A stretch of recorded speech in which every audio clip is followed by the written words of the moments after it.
জমিনে এমন কোন জানোয়ার নাই যার মুখে আমি লোকমা তুলে দেই না, ইল্লা আলাল্লাহি রিজকুহা, তার জিম্মাদারি আমি নিয়েছি, তার জিম্মাদারি আমি নিয়েছি, আমার কাঁধে তার জিম্মাদারি নিয়েছি। সাহাবী এই আয়াতে কারিমা শুনলেন, নামাজ শেষে মনে মনে ভাবতে থাকলেন, আল্লাহ তো জিম্মাদার, আমি রাসূলের কাছে চাইবো কেন?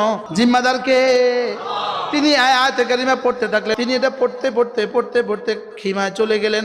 গিয়ে সাথীরা বলল, আপনি খাবার আনেন নাই, রাসূলকে তুমি বলো নাই, রাসূলের কাছ থেকে খাবার কেন নিয়ে আসো নাই? তিনি বললেন, পাঠাবে, অপেক্ষা করো, পাঠাবে। সুবহানাল্লাহ বলেন। সাথীরা তো খিদায় আবার বলে, কই খাবার কোথায়? তিনি বলেন, পাঠাবে। আর তিনি খালি পড়ছেন আর বলছেন, আল্লাহ জমিনে কোনো জানোয়ার চলে না, পিপিলিকাকেও তো আপনি খাবার দেন, সমুদ্রের তলদেশের ওই জানোয়ারটাকেও তো আপনি খাবার দেন, আমরা আল্লাহ নবীর সাহাবীরা, আপনার এই বান্দা, আপনার সাহাবীরা, আপনি তো বলেছেন আপনি খাবার দেন, আপনি কেন খাবার দিবেন না?